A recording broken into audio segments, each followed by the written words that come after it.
이제 하나님 말씀 함께 보도록 하겠습니다. 하나님의 말씀은 하박국서 1절에서 4절까지 말씀인데요. 우리 짧으니까 우리 함께 합독했으면 좋겠습니다. 시작. 선지자 하박국이 묵시로 받은 경고라. 여호와여, 내가 부르짖어도 주께서 듣지 아니하시니 어느 때까지리이까? 내가 강포로 말미암아 외쳐도 주께서 구원하지 아니하시나이다. 어찌하여 내게 죄악을 보게 하시며 패역을 눈으로 보게 하시나이까? 겁탈과 강포가 내 앞에 있고 변론과 분쟁이 일어났나이다. 이러므로 율법이 해이하고 정의가 전혀 시행되지 못하오니 이는 악인이 의인을 애워쌌으므로 정의가 굽게 행하여 짐이니이다. 아멘. 네, 오늘부터 구약의 하박국서 말씀을 나누며 이해할 수 없는 응답이라는 제목으로 말씀을 나누겠습니다. 우리가 크리스찬인데요. 크리스찬이라면 하나님께 기도하여 최소한 한 번 이상의 응답들은 다 받아보셨을 거예요. 여러분, 고아의 아버지로 불렸던 조지 뮬러 목사님은 원래 독일 태생이지만 독일에서 태어났지만 또 영국의 브리스톨에서 고아원을 설립했고요. 10,000명 이상의 고아를 돌보신 목사님으로 아주 유명하죠. 하지만 고아의 아버지라는 타이틀보다 더 유명한 것은 이분이 기도의 사람이었다라는 거예요. 그는 평생 5만 번 이상의 기도를 응답받았고요. 친구 한 사람을 회심시키기 위해서는 무려 52년간을 기도하며 응답을 받았습니다. 한번 생각해 보세요. 뮬러 목사님은 5만 번의 기도 응답 가운데 3만 번의 기도는요 즉각 응답을 받았고요. 나머지 40%에 해당하는 2만 번의 기도는요 즉시 응답을 받은 게 아니라 기도하면서 또 오랜 동안 기도하면서 받은 응답들이에요. 제가 질문을 드릴게요. 여러분이 만일 뮬러 목사님이라면 기도 제목이 있어서 52년간 기도했는데 응답이 안 된 그 한 가지 때문에 우울한 마음이 드시겠습니까? 아니면 5만 번 기도 응답을 해주신 것 때문에 감사하시겠습니까? 네, 많이 은혜 받은 거, 또 기도 응답 받은 거에 대해서 감사하시겠죠. 응답받지 못한 한 가지 제목보다 5만 번을 응답해 주셨다면 그것 때문에 하나님께 감사할 거예요. 자, 그런데 우리는요 응답받은 거에 대해서는 자주 잊어버릴 때가 많아요. 응답 받았는지도 모를 때가 있습니다. 때로는 기도를 해놓고. 그런데 응답되지 않은 거에 대해서는 오랫동안 마음에 남을 때가 좀 있는 거예요. 그럴 때 어떻게 합니까, 여러분은? 응답되지 않았을 때, 내 기도가 응답되지 않았을 때 어떻게 해야 되죠? 우리 쉬지 말고 계속 기도해야 되니까 응답받을 때까지 기도하는 그런 마음이 필요합니다. 문제는요, 내가 기도한 것에 반대로 응답이 될 때, 전혀 엉뚱한 방향으로 기도 응답이 될 때, 우리는 신앙생활을 할 때도 가끔씩 이럴 때는 딜레마에 빠지게 될 때가 있어요. 내가 원하는 기도가 들어지지 않을 때 하나님이 정말 살아계시는가? 이런 의문이 들 수도 있습니다. 물론 하나님이 살아계신다는 것을 의심하지 않는다 할지라도 하나님께서 나에게는 별로 관심이 없으신가 보다 이렇게 생각할 수도 있는 거고요. 다른 사람의 기도는 잘 들어지는 것 같은데 이상하게 내가 하는 기도는 안 들어진다는 그런 생각이 들 때도 있는 거예요. 때때로 우리는 이해하지 못하는 상황을 경험할 때가 있습니다. 어떨 때죠? 의인이 고난을 당하고 악인이 형통할 때 우리는 이해하기가 참 어려워요. 병이 낫기를 위해 열심히 기도를 했는데 병이 점점 더 커진다면 믿음에 대한 의심이 들 때도 있어요. 하나님이 원하시는 것은 평화의 하나님이신데 세상의 전쟁이 그치지 않는 것을 보면서 왜 하나님은 침묵하시는지 의문이 들 수도 있어요. 때로는 열심히 기도를 하지만 그 응답이 내가 원하는 응답이 아니라 이해할 수 없는 응답으로 올 때 우리는 당황할 수밖에 없는 거예요. 이럴 때 우리는 어떻게 해야 합니까? 우리는 오늘 하박국서 말씀을 통해서 우리는 그 답을 찾을 수 있을 거예요. 저는 오늘 하박국서의 말씀을 통해서 우리가 이해할 수 없는 응답이 올 때 우리가 어떻게 이것을 받아들여야 하는지에 대한 말씀을 나누도록 하겠습니다. 여러분, 하박국 선지자는 기원전 600년경에 남유다에서 활약했던 선지자예요. 기원전 722년, 그러니까 722년 BC 722년도에 북이스라엘이 아수르에 의해서 멸망을 당합니다. 그리고 BC 612년에 그 아수르의 수도 니느웨가 바벨론에 의해서 함락을 당해요. 자, 그래서 이 중동의 패권이 이제 바벨론 시대로 넘어가고 있는 상황이었어요. 북이스라엘은 이미 망했고요. 남유다도 망하는 길로 가고 있는 이 암울한 상황 속에서 하박국서가 쓰여진 것입니다. 여러분, 하박국의 이름의 뜻이 뭔지 아시는 분? 하박국의 이름이 무슨 뜻일까요? 여러분, 성경의 이름은 그 사람의 정체성을 말해주잖아요. 제가 하박국 이름을 절대 잊어버리지 않도록 제가 사진을 몇 개 준비했거든요. 첫 번째 사진을 한번 보겠습니다. 자, 두 사람이 뭘 하고 있어요? 네, 포옹을 하고 있는데 왜 포옹을 하고 있는지는 잘 몰라요. 두 번째 사진 보겠습니다. 이 사진은 어떤 사진이죠? 또 역시 포옹을 하는 사진인데요. 이 사진은 하마스에 잡혀간 사람이 풀려나서, 포로가 풀려나서 어떤 사람이 잡혀갔는지 모르겠어요. 둘 중에 한 명이 포로에서 잡혀가서 가족과 상봉하는 그런 장면이에요. 그러니까 얼마나 기뻤겠습니까? 서로 허그를 하는 거죠. 자, 세 번째 사진을 보겠습니다. 자, 세 번째 사진은요, 러시아 군인이에요. 우크라이나로 전쟁을 하기 위해서 이제 떠나가야 되는데 여인과 포옹을 하는 거예요. 반가운 사진입니까? 안타까운 사진입니까? 네, 우리 네 번째 사진 볼게요. 자, 요 네 번째 사진은요, 우크라이나 군사예요. 군인이에요. 이제 러시아랑 싸우기 위해서 갈 때 마지막 가기 전에 여인과 포옹하는 장면이에요. 아름다운 장면입니까? 안타까운 장면입니까?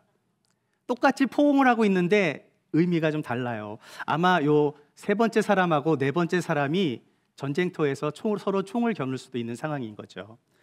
자, 다섯 번째 사진을 보겠습니다. 네, 다섯 번째 사진은 똑같이 포옹을 하고 껴안고 있는데 서로 이야기하며 기도하는 그런 사진입니다. 자, 지금까지 사진을 보면 어떤 공통점이 있죠? 서로 포옹하고 있잖아요. 안아주는 사진이에요. 그런데 그 의미는 조금씩 달라요. 마지막 사진 한번 보시죠. 예수님이 지구를 안고 중보기도 하시는 모습이에요.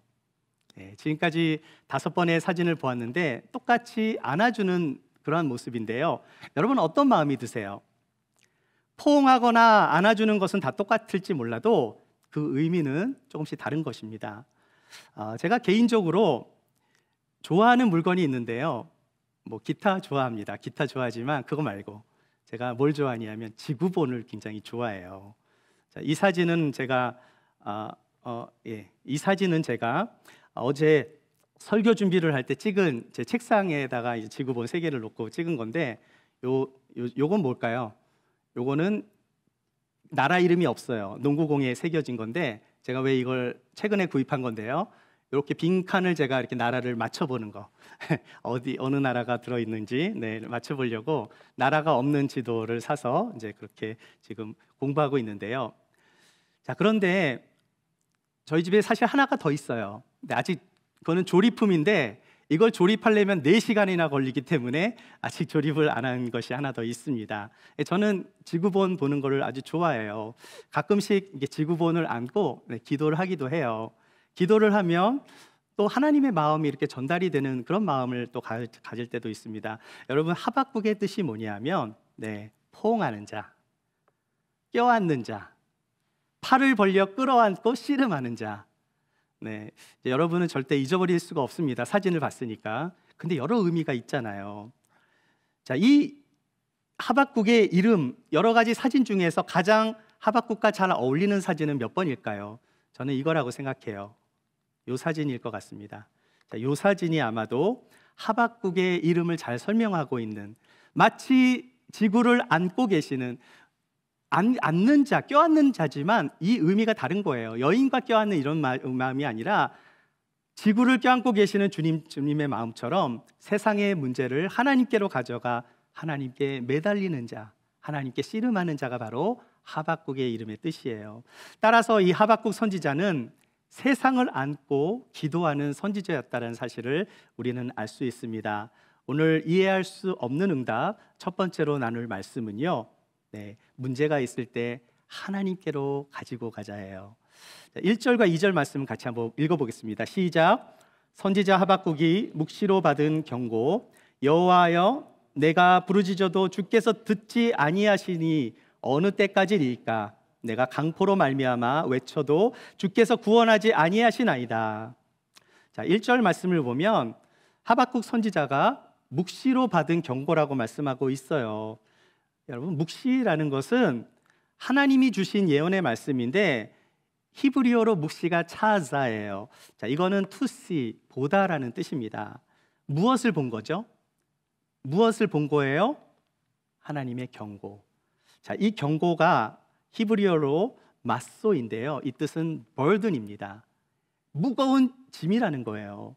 다시 말해서 이 하박국이 묵시로 본 경고는요, 가벼운 게 아니라 아주 무거운 하나님의 경고를 지금 하박국이 본 거예요.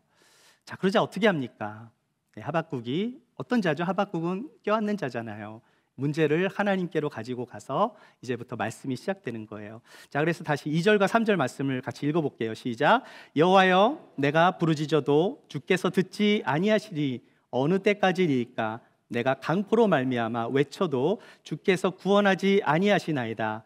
어찌하여 내게 죄악을 보게 하시며 패역을 눈으로 보게 하시나이까? 겁탈과 강포가 내 앞에 있고 변론과 분쟁이 일어났나이다. 하박국은 문제를 하나님께로 가져갔어요.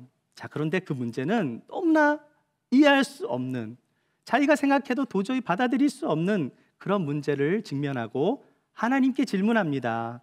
하나님, 왜 나의 기도를 들어주시지 않습니까? 왜 응답하시지 않으세요?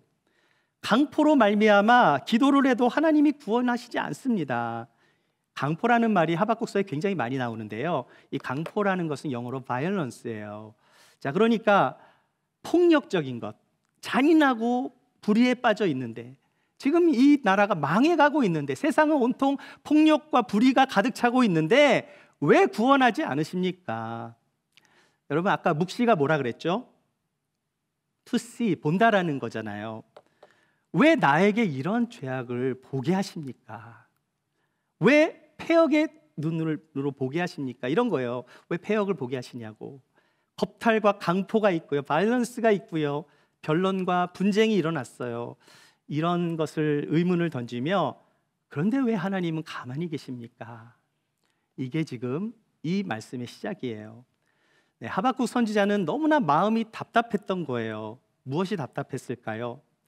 지금 나라가 이 모양 이 꼴로 돌아가는 게 너무나 답답했던 거예요. 유다가 지금 망하는 길로 가고 있는데 상황이 좋아지는 것이 아니라 오히려 점점 더 나빠지고 있었던 겁니다. 자, 그러면서 4절을 보시면 이렇게 하박국이 또 하나님 앞에 질문해요. 읽어볼까요? 시작. 이러므로 율법이 해이하고 정의가 전혀 시행되지 못하오니 이는 악인이 의인을 애워쌌으므로 정의가 굽게 행하여 지민이이다. 하박국의 이름이 뭐라고요? 껴안는 자.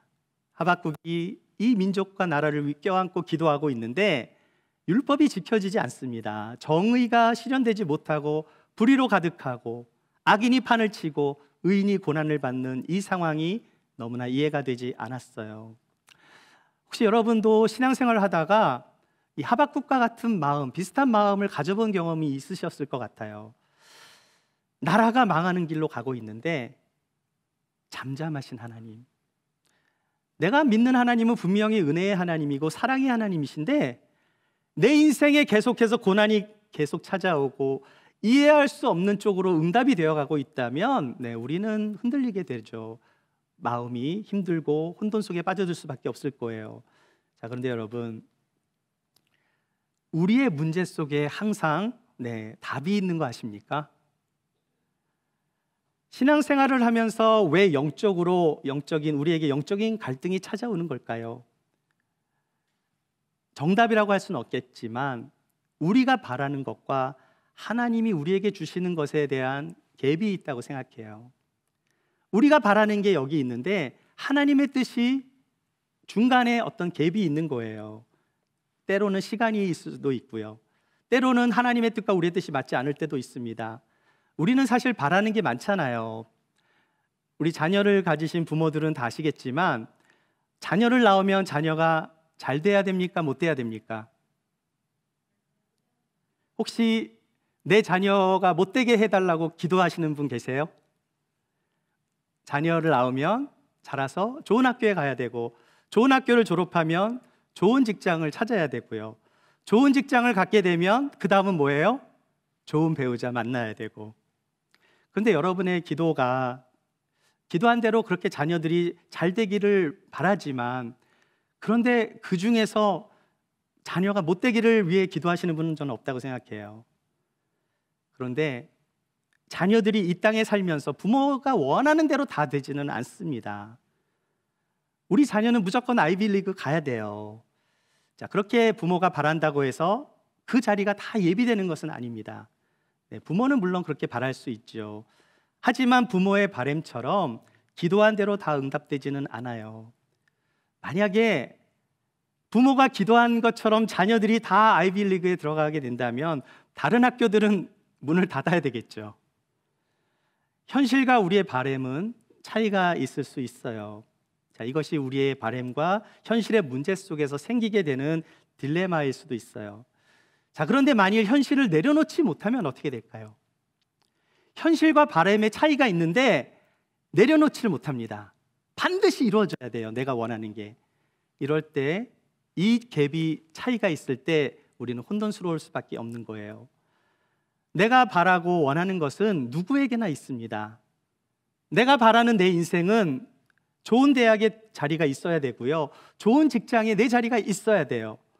내가 원하는 대로 되지 않으면 그럼 어떻게 합니까?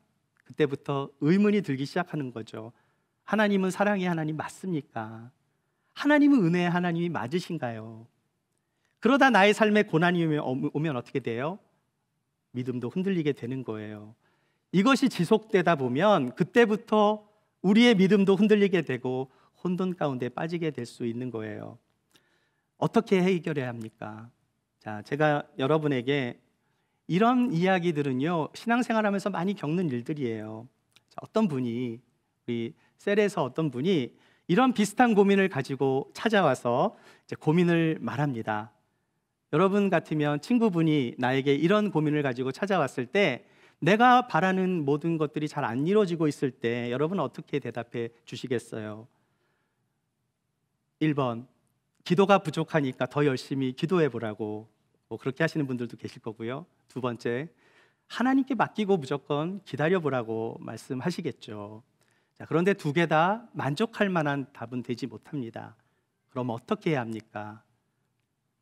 뭘 어떻게 우리가 해야 되죠? 네, 그것은 우리의 관점이 바뀌어야 하는 거예요.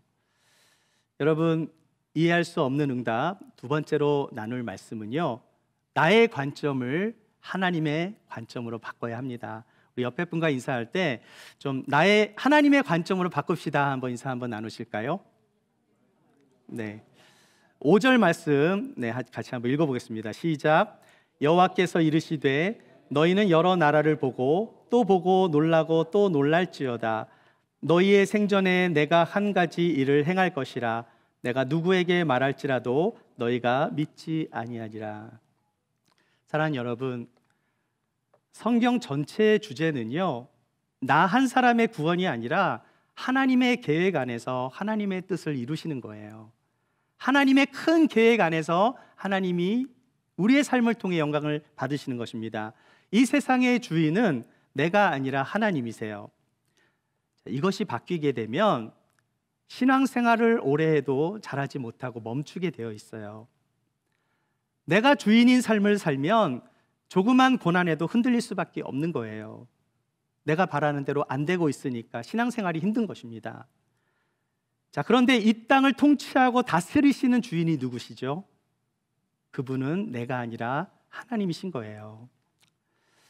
제가 2달 전에 사도행전 3장 말씀을 나누면서 성전 미문에서 이제 국어를 하던 안진뱅이에 대한 설교를 드린 적이 있었는데요.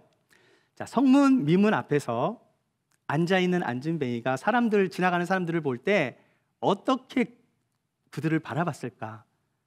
그러니까 지나가는 사람의 눈이 아니라 안진뱅이의 눈으로 지나가는 사람들을 본 거예요. 아마 두 부류로 봤을 것 같아요. 나에게 동전을 던져주는 사람과 동전을 안 던져주고 그냥 지나가는 사람, 이 두 부류로만 봤을 것 같아요. 그러던 그가 베드로와 요한을 봅니다. 눈이 마주쳤어요. 베드로가 그 안진뱅이와 눈이 마주쳤습니다. 그리고 베드로는 그 안진뱅이가 뭘 원하는지를 알았어요. 베드로가 어떻게 했죠? 네, 안진뱅이가 원하는 대로 해줬나요? 그런데 더 좋은 것을 해줬다라는 거예요.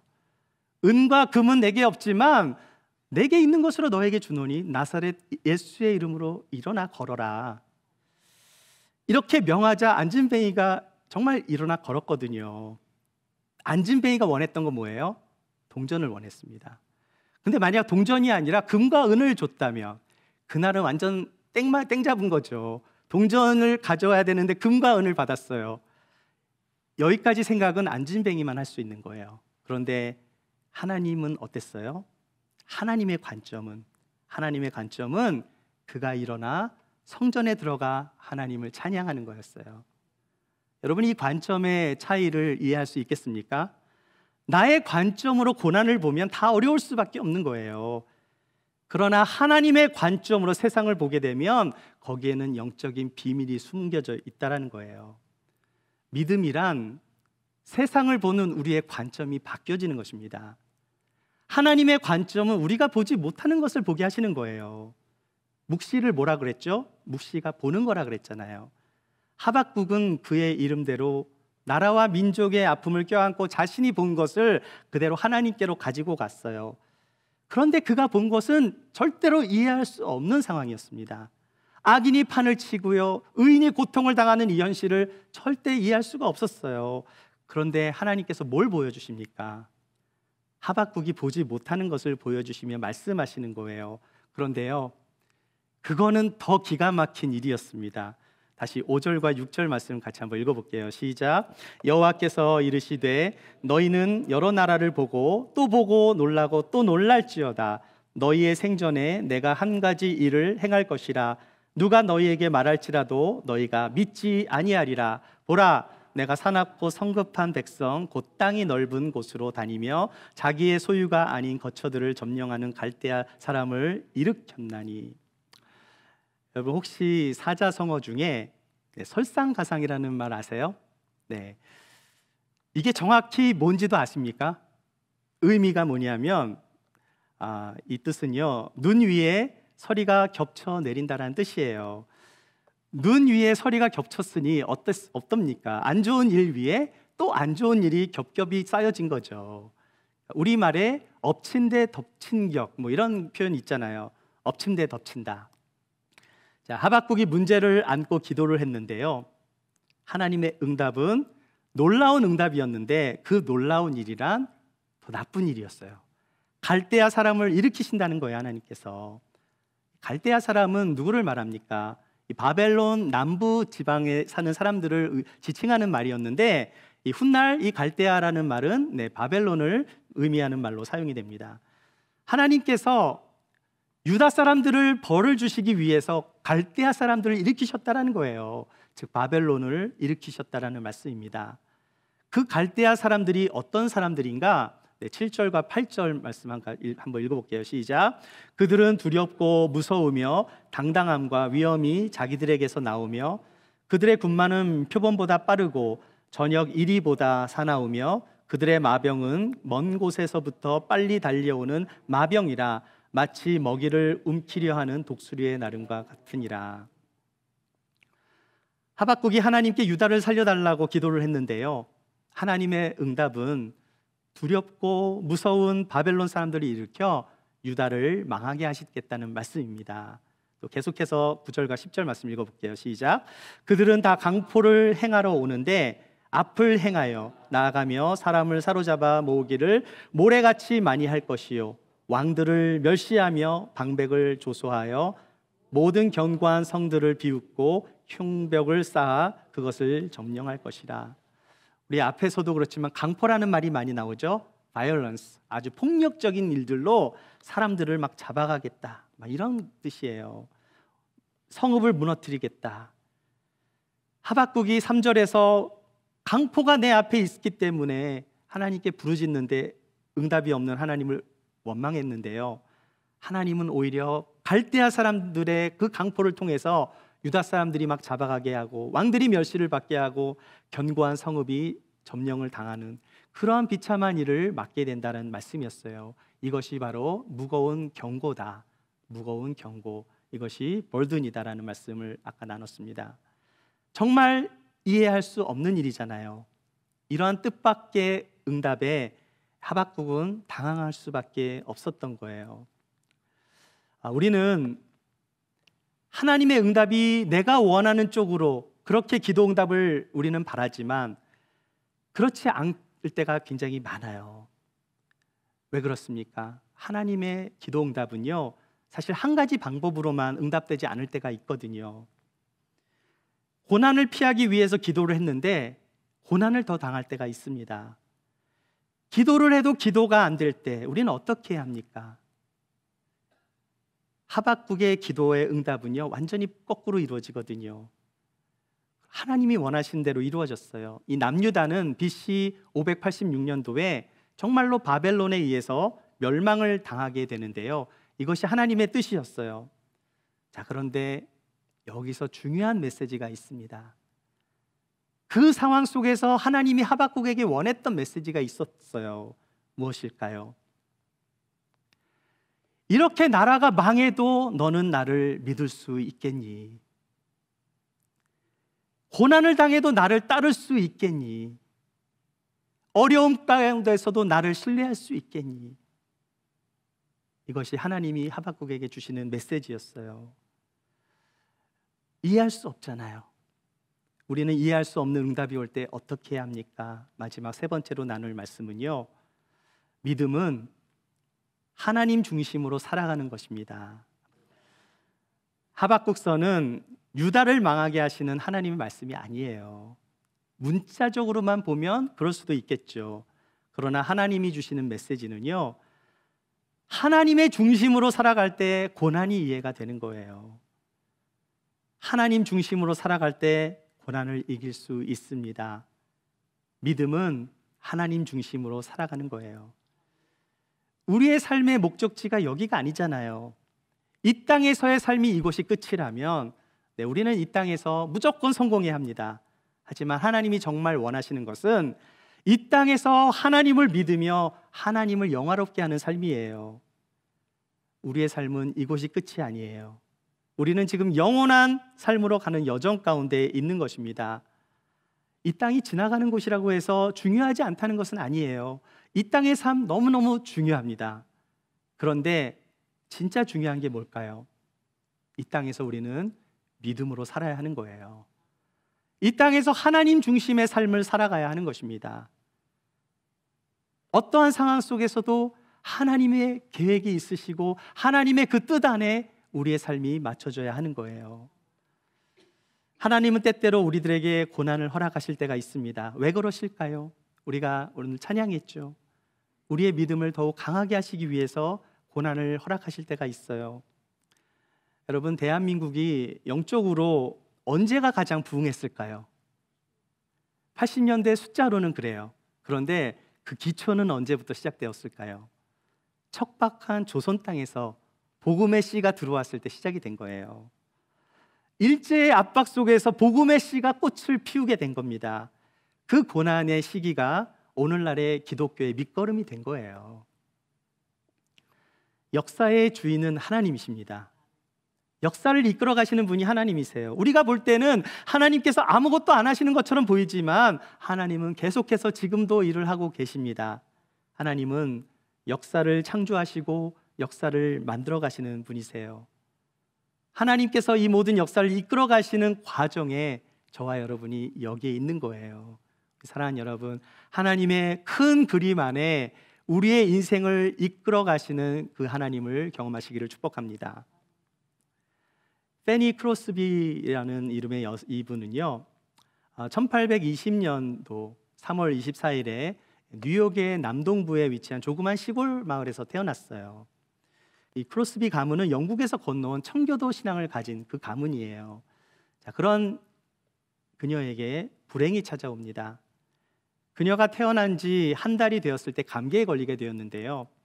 눈에 염증이 생기니까 눈곱도 끼고 고름 같은 게 내고 눈이 충혈되고 자, 그렇게 눈병이 났는데요.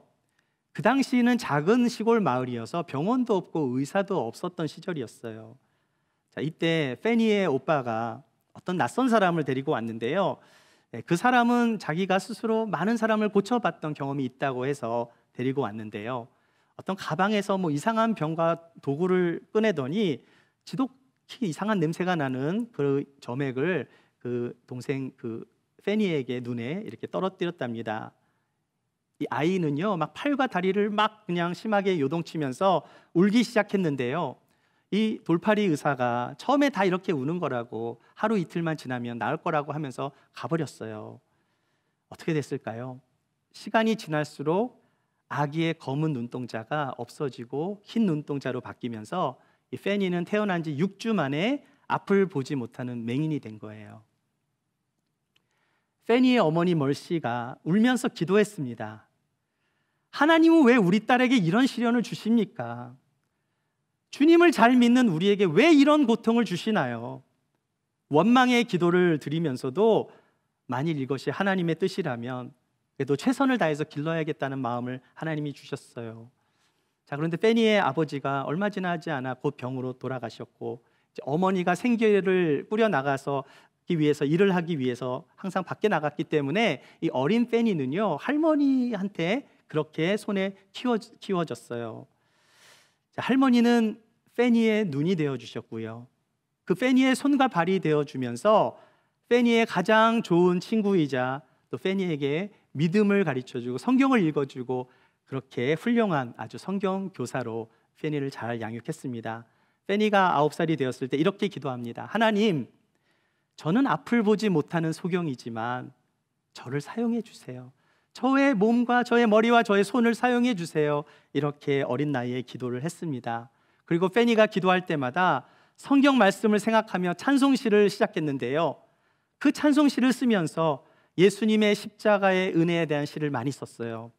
훗날 페니는요, 미국 전역을 돌면서 복음을 전하는 사람들과 함께 복음 전하는 사람들과 찬송가를 찬양을 드리며 찬양하는 사역자가 되고요. 수많은 사람들한테 간증을 하며 하나님께 귀한 쓰임을 받게 됩니다.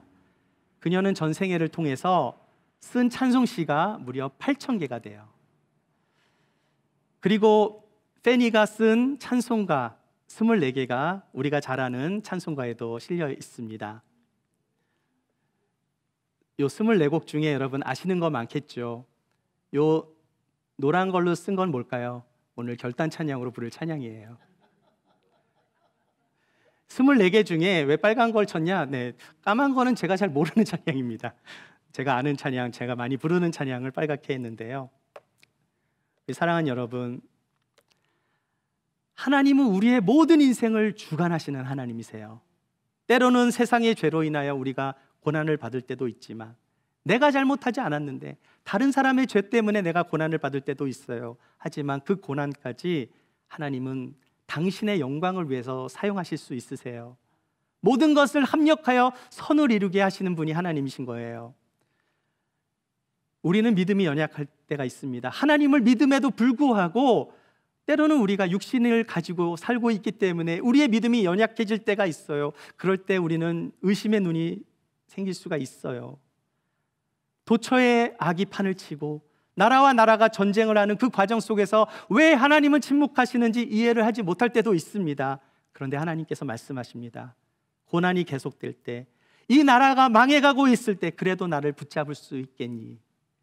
그럼에도 나를 신뢰할 수 있겠니? 너의 인생, 너의 건강, 너의 모든 것을 잃어버렸다 할지라도 나를 믿을 수 있겠니? 물어보십니다. 여러분, 믿음은 하나님 중심의 삶을 살아가는 거예요. 하나님 중심으로 살면 고난 속에서도 끝까지 소망을 붙들게 되는 것입니다. 우리는 그것을 믿어야 돼요. 당장은 이해가 되지 않을지라도 하나님의 뜻을 신뢰해야 하는 것입니다. 하나님은 바벨론을 통해서 유다를 망하게 하시지만 다시 믿음의 사람들을 일으키셔서 하나님의 나라를 세워가셨어요. 그 믿음의 사람들을 통해서 이 땅에 예수 그리스도께서 오시게 된 것입니다. 하나님은 지금도 일을 하고 계십니다. 하나님은 지금도 역사를 주관하고 계세요. 우리의 모든 인생은 하나님의 나라와 연결이 되어 있는 거예요. 그러므로 우리의 삶에 이해할 수 없는 응답이 올 때, 고난과 시련이 찾아올 때 넘어지는 인생이 아니라 하나님의 관점으로 세상을 바라보고 믿음으로 하나님 중심의 삶을 살아가며 이 땅에서 고난을 이기고 믿음의 삶을 살아가시는 저와 여러분이 되시기를 주님의 이름으로 축원합니다.